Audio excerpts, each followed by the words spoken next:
Halo semua, berjumpa lagi dengan saya Guntur Romli di kanal YouTube Genbi. Fadlizon ini memang sudah dalam beberapa wawancaranya kita sudah bisa lihat ada pandangan yang diskriminatif terhadap orang Tionghoa. Gitu ya. Jadi apa yang dia ucapkan kemarin itu dia sebetulnya sedang meneruskan upaya yang pernah dia lakukan sebelum peristiwa itu sendiri. Jadi ketika dia mengatakan bahwa tidak ada kok pemerkosaan massal, itu hanya rumor. Sepertinya kok dia membela para pemerkosa ya.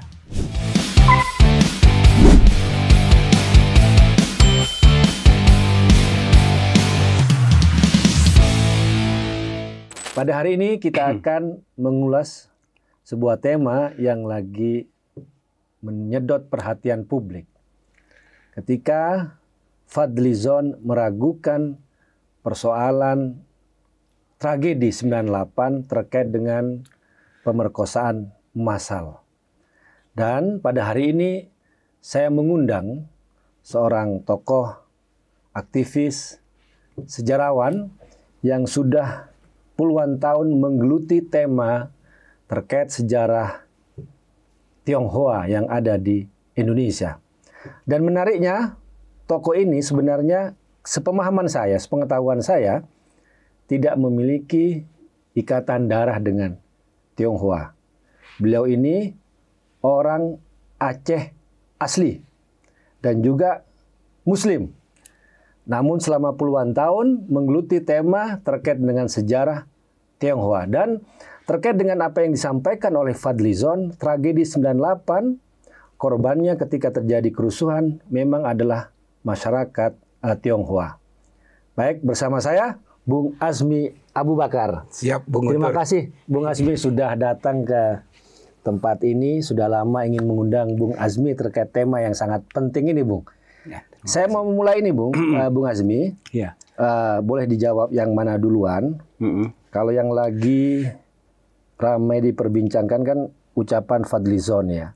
Soal bahwa tragedi pemerkosaan massal itu dia ragukan atau dia dianggap sebagai rumor. Namun ketika saya juga mengundang Bung Azmi, yang menarik bagi saya bagaimana seorang orang Aceh asli. Jadi benar Bung ya, Bung nggak ada darah dari Tionghoa, nggak ada Bung ya? Ya begitulah yang sepengetahuan saya. dari ini kan, bukan kayak saya juga gelap. Kemudian juga dari nama juga Azmi Abu Bakar itu kan sangat Islam sekali Bung dari nama itu kan. Tapi kita ngelihat bahwa Bung Azmi juga selain juga peduli terhadap sejarah Tionghoa, juga punya museum peranakan Tionghoa yang ada di Tangerang Selatan. Kok tiba-tiba menggeluti sejarah Tionghoa. Ya mohon maaf, biasanya kan kalau kita bicara sejarah pasti terkait dengan orang.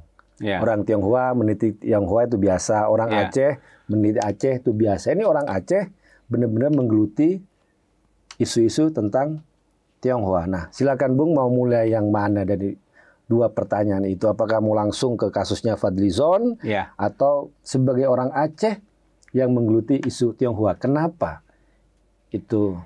Ya, ini dua pertanyaan berat untuk membuka ini ya.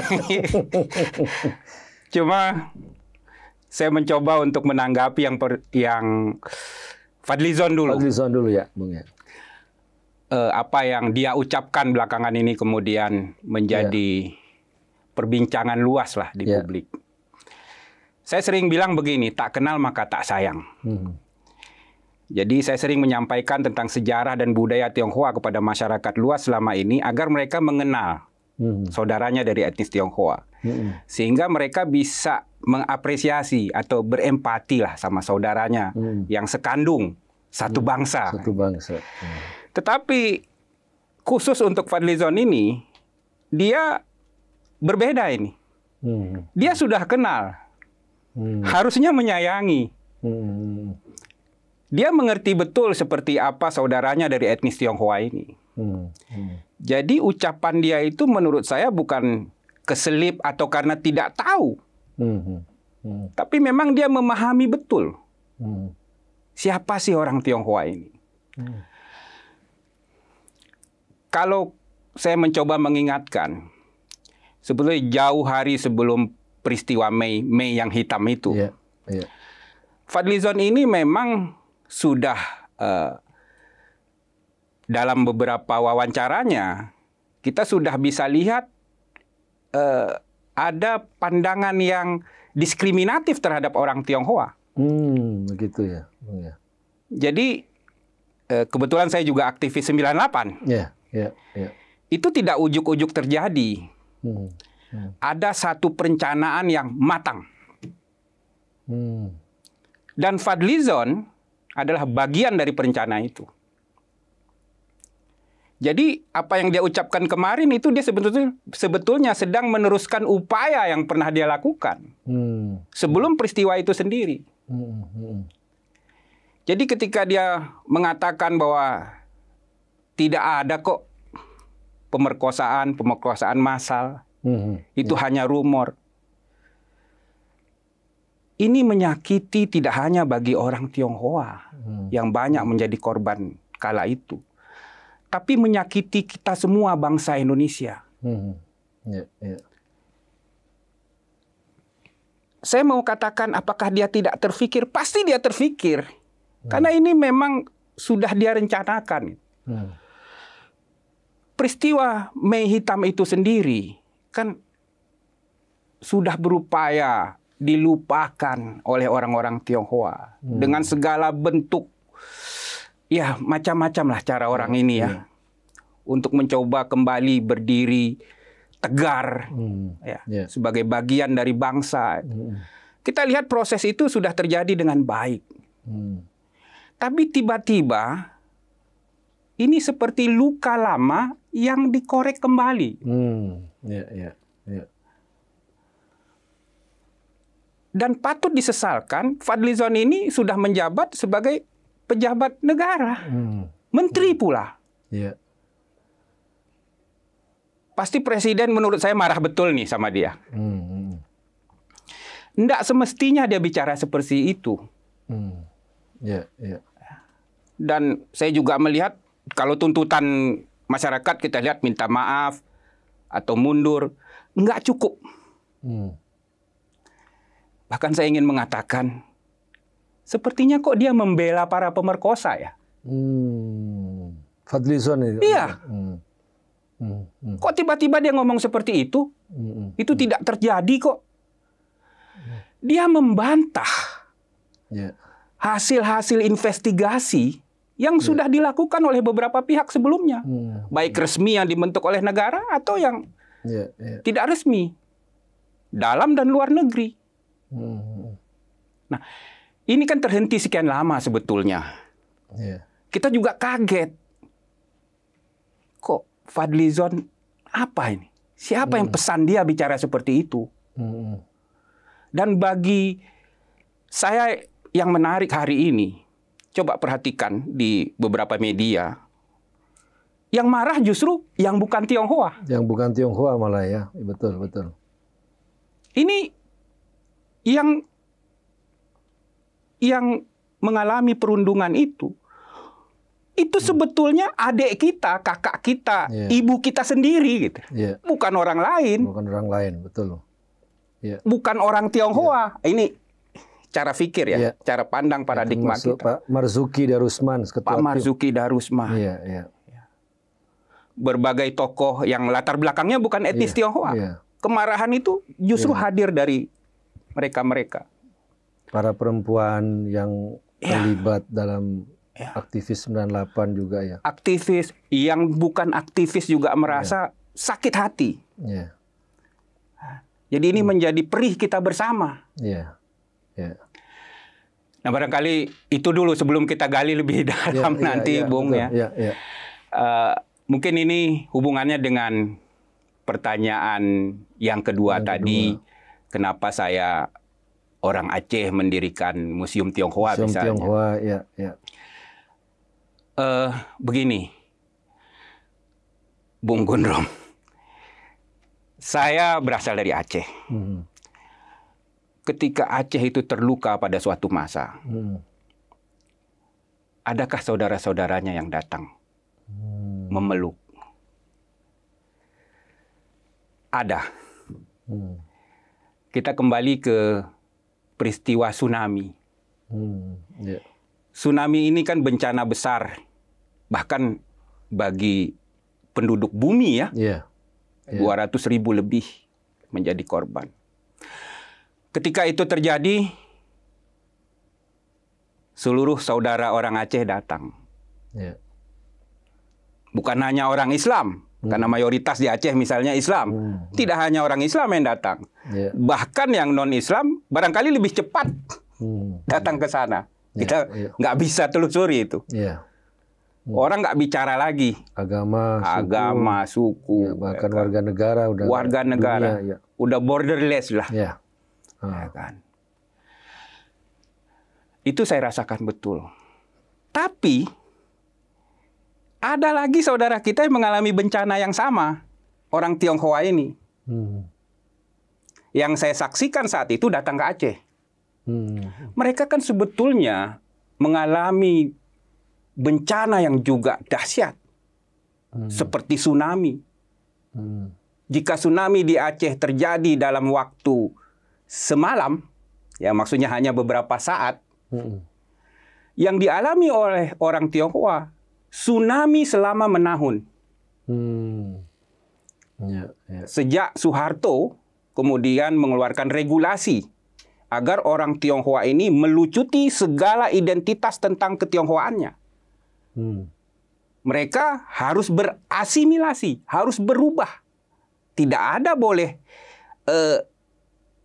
bau-bau Tionghoa itu nggak boleh lagi. Ya, nama harus diganti, kepercayaan harus diganti semua. Bahasa, sekolah bubar, media Tionghoa nggak boleh lagi. Perayaan budaya juga. Perayaan hilang semua. Adakah saudaranya yang datang memeluk mereka seperti kejadian tsunami di Aceh? Itu tsunami juga. Bahkan menahun. Korbannya nggak sedikit, Bung Gun. Nah, inilah yang kemudian mendasari saya, salah satu faktor penting saya mendirikan museum. Tidak melulu saya sebagai orang Aceh berpikir tentang Aceh saja. Jika itu yang saya lakukan, buat apa kita jadi satu bangsa? Orang Islam hanya mikirin orang Islam. Katolik hanya mikirin Katolik. Orang Ambon hanya mikirin Ambon. Untuk apa kita? Ini yang kemudian mendasari saya mendirikan Museum Pustaka Peranakan Tionghoa. Kalau ada yang bertanya, abang kan bukan Tionghoa. Menurut saya, pertanyaan itu sudah pertanyaan yang tidak layak diucapkan. Tertusuk di dadamu, berdarah di dadaku. Sutarji kol sumbar. Sutarji. Iya kan? Kita sama. Ya kan? Nah, secara singkat barangkali itu, Bung Guntur. Nah, jadi kalau saya tadi memahami apa yang disampaikan oleh Bung Azmi, bahwa apa yang diucapkan oleh Fadlizon itu sebenarnya juga ada kesengajaan. Dia bentuk dari stereotip, kemudian juga diskriminasi terhadap masyarakat Tionghoa. Yang itu yang coba Bung juga lakukan dengan kepedulian mendirikan Museum Pustaka Peranakan Tionghoa. Nah, tadi Bung udah mulai ya soal dari ketika Soeharto menjabat, kemudian di situ ada diskriminasi, ada pemaksaan asimilasi dan lain sebagainya. Dan juga saya kira di masyarakat kita kan masih stereotip itu masih sangat kuat, Bung. Bahwa orang Tionghoa tidak dianggap sebagai orang asli Indonesia. Orang Tionghoa dianggap sebagai berkolaborasi dengan penjajah. Itu kan umum. Misalnya dalam faktor ekonomi, misalkan. Kemudian juga orang Tionghoa dianggap tidak terlibat dalam kemerdekaan Republik Indonesia. Ini kan stereotip yang sangat umum yang muncul di masyarakat, sehingga kan muncul namanya itu kan diskriminasi, bahkan kasus kekerasan yang puncaknya adalah mie hitam itu. Nah, ketika Bung menyadari hal itu, apa yang dilakukan itu, Bung? Stereotip atau stigma yang terbentuk itu kan proses yang menahun. tidak bisa kita hilangkan dalam waktu setahun 2 tahun. Itu tersedimentasi. Perlu kehati-hatian. Saya meyakini betul bahwa stigma ini bisa luruh, bisa kita eliminir sedemikian rupa. Seandainya kita mengenali saudara kita dari etnis Tionghoa ini. Ini kan upaya yang secara sistematis dilakukan semenjak zaman penjajahan. Yang kemudian pada masa Orde Baru, sebetulnya Orde Baru ini lebih dahsyat lagi. Daripada zaman penjajahan ya? Iya. Zaman penjajahan, Tionghoa ini masih diakui. Dan punya media sendiri berbahasa Tionghoa ya? Punya media sendiri, ya. Mereka juga diakui ketionghoaannya. Tetapi pada masa Orde Baru, mereka harus melucuti segala ketionghoaannya. Bukankah itu lebih dahsyat, lebih kejam sebetulnya? Lebih kejam, ya. Mereka tinggal casingnya aja. Budayanya hilang, dan seterusnya. Tak kenal maka tak sayang. Satu contoh misalnya. Pada tahun 1920-an, media Sinpo, itu media paling besar lah saat itu, milik orang Tionghoa. Itu menghilangkan istilah pribumi atau inlander dalam tulisannya. Karena istilah itu bagi yang disebut inlander itu begitu hina. Jadi dulu nih, ketika masih dijajah oleh Belanda, istilah pribumi, istilah inlander itu begitu menghina, Bung. Dan media-media Tionghoa terdepan untuk menghilangkan istilah itu.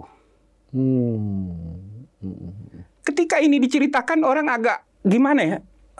Pertama ya masa iya sih? Kok bisa? Itulah yang dilakukan oleh orang-orang Tionghoa. Ini kalau nggak diceritain kan nggak ada yang ngerti. Nggak ada yang ngerti, betul. Ya. Betul. Nah, ini yang tadi saya mau garis bawahi. Kalau Fadlizon ngerti ini. Makanya kejahatan dia ini menurut saya karena pengertian. Makanya Fadlizon ini menurut saya ini udah nggak masuk kategori tak kenal maka tak sayang. Gitu loh, Bung. Iya. Dari media Sinpo. Kemudian tokoh-tokoh yang terlibat dalam perlawanan terhadap penjajahan Belanda. Ya. Ketika kita bicara perlawanan terhadap Belanda, kalau kita bangsa Indonesia kan selalu terpikir misalnya, wah Diponegoro, Hasanuddin, Patimura, Cut Nyak-dien. Nggak terpikir kita dari orang Tionghoa itu ada. Bahkan orang Tionghoa sendiri nggak berpikir itu. Justru salah satu perlawanan terbesar yang pernah dilakukan oleh bangsa Indonesia terhadap Belanda itu dimotori oleh orang-orang Tionghoa. Ini mungkin orang, wah, Bang, ini dibayar berapa Bang sampai ngomong kayak gitu? Gede ini bayarannya kan. Lalu saya jawab begini, ini yang ngomong Panglima TNI loh. Kaget lagi dia kan, serang balik. Jadi dulu ada Panglima TNI namanya Hadi Cahyanto.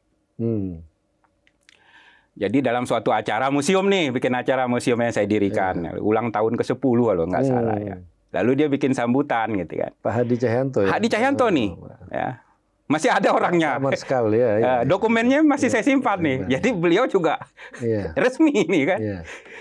Jadi beliau sampaikan bahwa salah satu perlawanan terbesar dari bangsa Indonesia terhadap kompeni Belanda ya dimotori oleh orang-orang Tionghoa. Itu namanya Perang Geger Pecinan. Dan Pak Hadi Cahyanto meneruskan, seandainya tidak ada pengkhianatan dari, ini siap-siap mendengarnya, Bung. Seandainya tidak ada pengkhianatan dari Pakubuwono II dan kawan-kawan, barangkali sejarah Indonesia ini berjalan berbeda. Kalau yang ngomong Azmi mungkin ya masalah dibayar berapa. Ya. Kalau Panglima TNI nggak mungkin dibayar. Itu kata-kata Pak. Iya, Pak tertulis, ditandatangani. Dan dia mengutip sejarawan-sejarawan lain. Jadi ya ketika yang ngomong bukan Panglima TNI, mungkin sejarawan sendiri kalau ngomong masih ini ya. Ini kan udah. Kalau yang dia tulis, dia baca kan udah lewat berbagai pemeriksaan, validasi kan. Validasi ya kan? Dan saya simpan sampai saat ini. Jadi itu satu contoh. Belum lagi perlawanan-perlawanan orang Tionghoa di berbagai daerah. Bagaimana mereka memimpin perlawanan, baik pada masa company atau pada masa Hindia Belanda. Ketika company bangkrut. Ini menarik karena kenapa? Kita ketahui kan ada politik segregasi dari Belanda. Ya. Jadi dibagi 3 kelas kan waktu itu. Ya orang Eropa sendiri, lalu orang timurnya, ya kan, kemudian yang disebut inlander. Pribumi. Orang Tionghoa kan sebenarnya masuk kelas 2. Yang dianggap mendapatkan fasilitas lebih. Kalau yang melawan itu yang kelas 3, wajar dong. Wajar, ya. Tapi kalau yang melawan kelas 2, yang dapat fasilitas juga dianggap nggak wajar berarti. Istimewa kalau orang Tionghoa melakukan perlawanan. Tanpa saya mengecilkan perlawanan dari inlander. Kan itu istimewa. Dan memang ketika saya coba telusuri, ternyata mereka sama saja nasibnya. Sama aja. Sama aja. Tapi dijadikan bahan kambing hitam juga gitu oleh Belanda. Dia emang adu domba ini udah dari dulu ya kan? Jadi kesehatannya terlantar, pendidikannya nggak diurus. Samalah dengan nasib inlander atau pribumi. Jadi mereka melawan. Ini yang perlu disampaikan secara terus-menerus. Bahwa mereka adalah bagian dari bangsa ini secara utuh dan melakukan perlawanan. Pada masa Jepang, ini kan orang masih sering berdebat. Pada masa Jepang sebetulnya itu penjajah atau bukan sih? Kan gitu ya. Makanya untuk mengini pendudukan. Hanya duduk. Iya kan? Korban bangsa Indonesia pada masa pendudukan Jepang, Tionghoa sangat-sangat banyak. Di zaman Jepang? Iya. Korbannya banyak sekali. Mereka melawan. Baik pimpinannya atau masyarakat luas. Contoh yang bisa ini peristiwa atau tokohnya tuh, Bung? Ada satu tokoh dari Makassar, Sulawesi Selatan. Namanya Tung Leong Hui. Marganya Tung. Ya, saya berkunjung ke keluarganya waktu itu, lalu ya menulis lebih dalam tentang Mayor Tung. Mayor Tung ini adalah sosok yang sangat dihormati di Makassar. Tidak hanya oleh orang Tionghoa, juga oleh suku-suku lain. Ya orang Makassar, ya orang Bugis, Jawa, dan seterusnya. Arab. Pokoknya dia itu menjadi pemimpin orang tua. Dan ketika Jepang masuk, dia menolak untuk berdamai. Tung Leong Hui beserta 3 putra kandungnya itu dipaksa menggali kuburnya sendiri. Sembari menggali kuburnya, ditanya oleh Jepang, mau nggak berdamai? Karena keteguhan hatinya, tidak ada damai. Walaupun anaknya juga akan dieksekusi. Sembari menggali kuburnya sendiri. Beserta menantunya. Selain anak kandungnya. Singkat cerita, beliau dieksekusi dengan cara dipenggal. Karena tidak mau tunduk kepada Tidak Jepang. mau tunduk. Meninggalnya Mayor Tung itu menandakan jatuhnya Indonesia bagian timur dalam kekuasaan Jepang. Dia disebut mayor karena waktu itu bergabung dengan apa tuh, Bu? Ini sering mungkin orang militerkah kan gitu ya. Jadi itu adalah jabatan.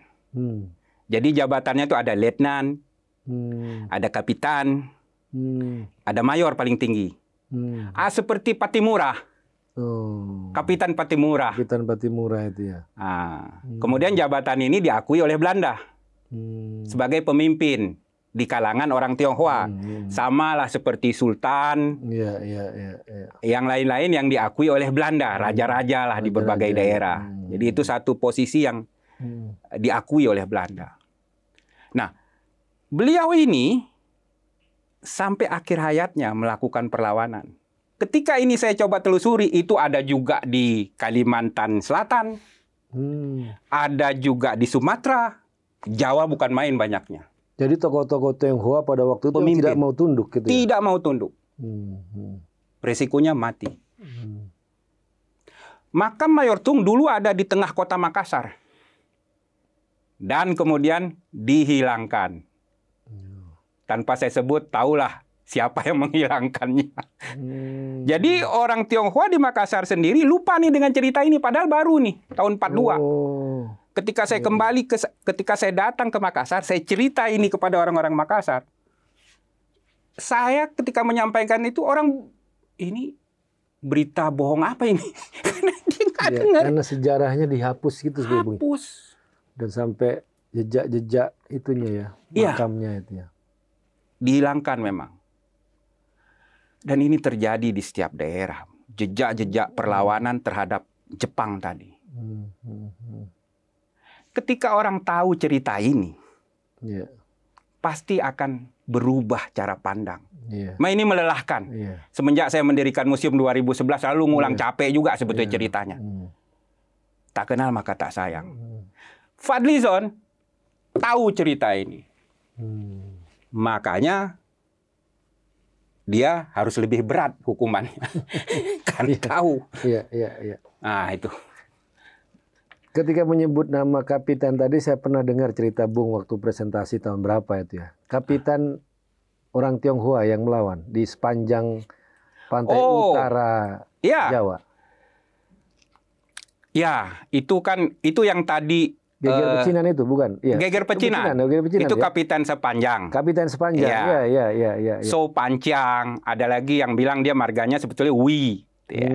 Tapi kemudian nama yang kerap diingat dan dicatat itu Kapiten Sepanjang. Jadi dia itu pimpinan perlawanan Geger Pecinan tadi. Bermula dari Batavia, Batavia tahun 1740, kemudian menyisir sepanjang utara Pulau Jawa dan masuk ke tengah ke Mataram.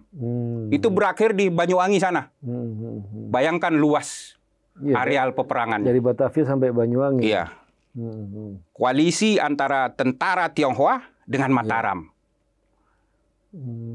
Nah, kapitennya, pemimpinnya ini Sepanjang. Dan itulah yang dengan jadi Pakubuwono kedua, pertama itu justru berkoalisi nih. Dengan Pakubuwono yang pertama ya? Enggak, Pakubuwono kedua ya. Berkoalisi dengan Kapiten Sepanjang.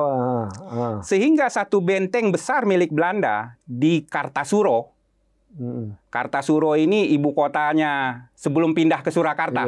Ada benteng besar. Kartasuro ya. Berhasil direbut. Namun kemudian berhasil dipukul mundur. Karena kan jumlah tentara company ini luar biasa. Selain dari company-nya sendiri ya Londo Ireng ini banyak loh, Bung. Ya kan, Londo Ireng ini banyak. Jadi kalau orang ngomong ini hati-hati, ingat, jangan-jangan kalau dia diskriminatif terhadap orang Tionghoa, jangan-jangan keturunan Londo Ireng nih. Karena Londo Ireng banyak banget. Dan salah satunya ketika itu. Dan kemudian ketika kelihatannya akan kalah, nah itulah Pakubuwono bersekutu, berkhianat. Berkhianat ya. Namun ada satu sekutunya yang tetap setia. Itulah Pangeran Sambernyowo. Sekarang jadi Mangkunegaran itu. Mangkunegaran, itu Mangkunegoro yang pertama. Jadi di situ ada istilah Tiji Tibe. Ya. Tiji Tibe ya. Kita di partai sering sebut itu mati siji, mati kabeh. Ada lanjutannya. Nah, ini jarang kita ketahui. Gimana tuh? Tiji tibe, mati siji, mati kabeh. Mukti siji, mukti kabeh. Orang Aceh ngomongnya pas nggak nih? Saya juga bukan keturunan asli Jawa, nggak usah. Takut logatnya salah. Nah, itulah keluar kata-kata itu yang terkenal kan. Samber nyowo itu. Tetap. Ya. Walaupun dalam keadaan sangat terdesak dan pasti kalah. Dia kapiten sepanjang dengan Samber nyowo. Bahkan mengangkat Sunan sendiri. Sunan Kuning namanya. Jadi aliansi ini mengangkat satu Sunan Kuning. Nggak lama tuh usianya. Karena Belanda nggak ngakuinya Pakubuwono. Pakubuwono, ya. Nah, ini cerita yang jarang diceritakan, orang agak hati-hati menceritakannya. Tapi saya berani menceritakan gini karena Panglima TNI sudah menceritakan. Itu. Tadinya ini kalau orang Aceh yang cerita bahaya nih. Ada muatan-muatan ini kan. Atau kalau orang Makassar yang cerita. Tapi ketika Pak Hadi Cahyanto menceritakan, saya lebih yakin untuk menceritakan ini. Nah, itu ceritanya, Bung, ketika sudah terdesak, mereka tetap melakukan perlawanan. Kalau orang tahu cerita ini, orang nggak berani bilang Tionghoa itu sekutu Belanda. Justru dalam keadaan sangat terdesak, pasti kalah, tetap kezaliman harus dilawan. Ah, kisah ini juga ada di setiap daerah lain. Saya menelusuri tentang Kapiten Sepanjang ini sampai nyebrang ke Bali. Karena kabarnya memang dia tidak meninggal. Tidak berhasil ditangkap. Oh, yang Kapiten Sepanjang itu ya? Dari Banyuwangi dia lari? Nyebrang ke Bali. Mingwe, apa? Ada Mengwi. Oh, Mengwi ya? Mengwi. Dia mengabdi di kerajaan Mengwi. Kemudian dari situ loncat lagi ke Nusa Tenggara Barat, ke Lombok. Saya kejar itu informasinya. Untuk mencari jejak ini. Karena kalau nunggu pemerintah entah kapan kan. Terus akhir gimana tuh, Kapiten Sepanjang? Masih tetap misteri. Namun saya ada menarik ketemu dengan keluarga yang sempat melindungi Kapiten Sepanjang di Bali. Yang kemudian keluarga ini juga banyak bercerita terhadap saya. Yang di Mengwi itu ya? Iya. Di Mengwi itu ya? Iya. Nah, ini kisah-kisah yang menurut saya siapapun yang mendengarnya, ketika ada prasangka terhadap orang Tionghoa, saya nggak pernah ketemu orang masih bertahan tuh. Tionghoa itu sama Belanda, nggak berani lagi dia ngomong. Dia ngomong gitu karena isi kepalanya tuh yang jelek-jelek tentang Tionghoa. Ketika dia ketemu ini kayak minum obat terlalu pahit gitu, dilepeh sama dia. Saya jejelin. Minum jamu kok. Minum nggak lo? Jadi kalau sembari ngopi gitu ya. Saya kalau ada orang yang protes, itu biasanya saya ajak ngopi. Ya kopi Aceh ya. Jadi dia udah nikmat ya kan. Agak ini juga ya. Karena dia harus menghadapi sesuatu yang terlalu berat. Selama ini dia dengar yang negatif-negatif. Nah, menurut Anda tuh, Bung, kalau sejarah-sejarah dan perlawanan terhadap Belanda, terhadap Jepang udah. Nah, itu kenapa itu tiba-tiba hilang dalam memori kebangsaan kita? Kenapa kok malah muncul yang ada itu adalah stigma-stigma, stereotype itu? Iya, sekian lama kan Belanda merusak tatanan yang ada. Namun kemudian kita tahu sebetulnya pada masa pra-kemerdekaan orang Tionghoa kan tadi terlibat ya, 1910, 1920, 30 bikin partai sampai masa Jepang. Pertanyaannya kenapa? Kenapa? Ini ada stereotip yang tetap terbina. Atau sejarah itu nggak pernah diketahui. Gitu. Kalau saat ini sumbangsih dari Orde Baru lah. Orde Baru memang. Karena mereka memang menghilangkan identitas ketionghoan. Sejarah budayanya itu nggak boleh dimunculkan. Bahkan, Bung, saya ketemu seorang pelukis kemarin, Pak Sidik Ma di Jogja. Beliau itu pelukis hebat. Tetapi pada masa Orde Baru, lukisannya itu nggak boleh. Beliau tuh nggak boleh melukis karena berbau Tionghoa. Bayangin nggak? Ada tarikan garis. Seperti dianggap kaligrafi apa gitu ya? Iya. Bayangin tuh. Sekarang beliau aktif lagi, umurnya udah hampir 90. Pelukis pertama Indonesia yang masuk ke Museum Louvre seni yang di Paris itu. Kemudian di Tiongkok sendiri masuk Museum Tiongkok pertama itu. Bayangkan kalau dia boleh melukis. Dari zaman dulu. Dari zaman dulu bangsa ini. Iya. Jangankan yang lain, itu saja dilarang. Itu saja dilarang ya. Jadi sekian lama. Dan saya juga kagetnya begini. Jadi museum yang saya dirikan itu, Bung. Pertama saya peruntukkan untuk yang bukan Tionghoa. Biar paham, biar shock. Kayak saya shock gitu. Iya. Wah. Gitu. Tapi ternyata ada orang Tionghoa datang juga kan. Ternyata samanya. Orang Tionghoa juga kagak ngerti. Wah. Oh gitu ya Bang. Wah, saya bilang ini nambah kerjaan saya nih. Tapi itu juga sedemikian kejam dan semakin dalam ya bagaimana penghancuran Orde Baru terhadap sejarah dan budaya Tionghoa itu ya. Iya. Dan mereka sendiri nih yang orang-orang Tionghoa sendiri jadi belum begitu waktu awal-awal museum berdiri itu nggak terlalu pede menceritakan jasa-jasa leluhurnya.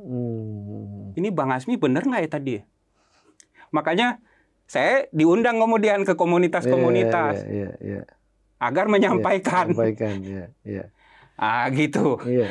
Tapi emang menarik kalau memang Bung Azmi yang menyampaikan, apalagi ditambah dengan selevel Panglima TNI kan. Iya. Kalau orang Tionghoa sendiri ngomongin leluhurnya sendiri kan biasanya kan sering gitu tanggapan dari yang nyinyir lah istilahnya itu kan. Iya, itulah makanya sebaiknya menurut saya kita harus silang nih. Kepedihan Papua harusnya disuarakan oleh orang Sunda. Kepedihan Dayak itu yang berbicara harusnya orang Aceh. Kesedihan Aceh harusnya bicara Madura. Itulah Indonesia yang kita impikan kan sebenarnya. Jadi ya museum ini langkah kecil saja, Bung. Jadi apa salahnya saya mendirikan ini museum Tionghoa? Kalau perlu taman mini itu, anjungan-anjungan itu jangan diurus sama pemerintahnya sendiri, dikasih gitu. Anjungan Sumatera Selatan yang ngurus orang Bali. Kan? Biar belajar ya. Biar belajar. Gimana menyatu kita? Gimana saling kenal? Kalau masih ada segregasi gitu kan. Segregasi. Menarik itu, Bung. Ya, mungkin juga ya. Saya juga baru terpikir juga kayak. Jadi tanggung jawabnya nambah. Dosa kalau nggak dia. Ya, Bung.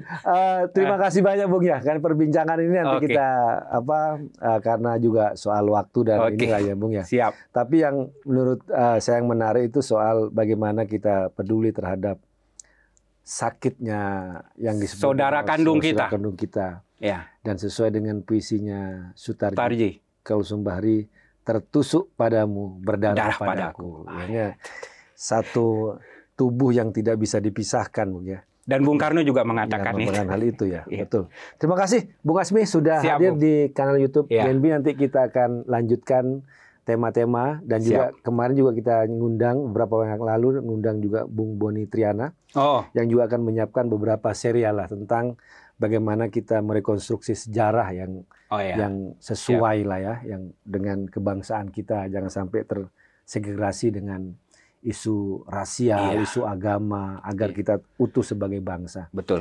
Terima kasih Bung Azmi ya, untuk pemirsa kanal YouTube Gen Banteng. Terima kasih sudah menyimak obrolan kami pada kali ini, dan kita akan berjumpa pada kesempatan yang akan datang.